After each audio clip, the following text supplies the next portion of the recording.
വിശുദ്ധ മത്തായി എഴുതിയ സുവിശേഷം 10-ാം അധ്യായം 8-ാം വാക്യം, ദാനമായി നിങ്ങൾക്ക് കിട്ടി, ദാനമായി തന്നെ നിങ്ങൾ നൽകുവിൻ.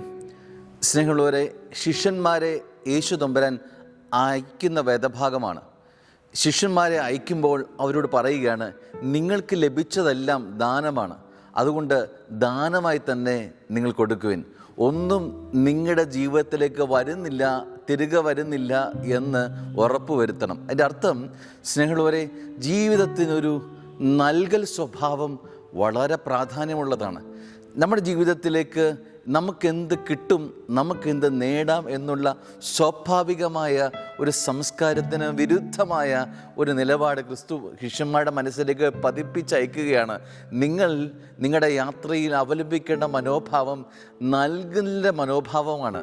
സ്നേഹമുള്ളവരെ, ഇന്ന് നഷ്ടപ്പെട്ടു പോകുന്ന മനോഭാവമായത് ഇത് അമ്മയ്ക്കായാലും അപ്പനായാലും മക്കൾക്കായാലും സഹോദരങ്ങൾക്കായാലും അത് ഏത് ബന്ധത്തിലായാലും നമ്മൾക്കെന്ത് കിട്ടുമെന്ന ചിന്തയിലേക്ക് നമ്മളങ്ങ് വളരുകയാണ്.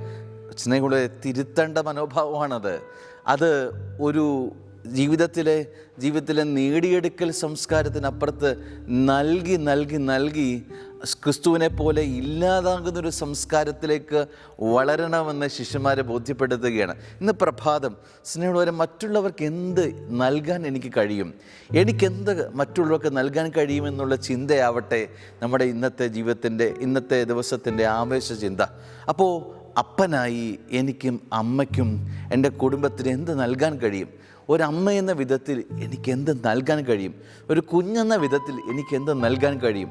അത് ഇടവകയ്ക്ക്, എൻ്റെ സമൂഹത്തിന്, എൻ്റെ ജോലി സ്ഥലത്തിന്, എൻ്റെ കൂടപ്പിറപ്പുകൾക്ക്, എൻ്റെ സൗഹൃദ വലയങ്ങൾക്ക് എനിക്കെന്ത് നൽകാൻ കഴിയും? ദാനമായിട്ടുള്ളതെല്ലാം ജീവിതത്തിൽ നിറഞ്ഞു നിൽക്കുമ്പോൾ ദാനമായി തന്നെ കൊടുക്കാൻ ശിഷ്യൻ എന്ന വിധത്തിൽ നമുക്കൊരു കർത്തവ്യമുണ്ട് എന്ന് മറന്നു പോകരുത്. നന്മയാവട്ടെ ഇന്നത്തെ ദിവസം. ആമേൻ.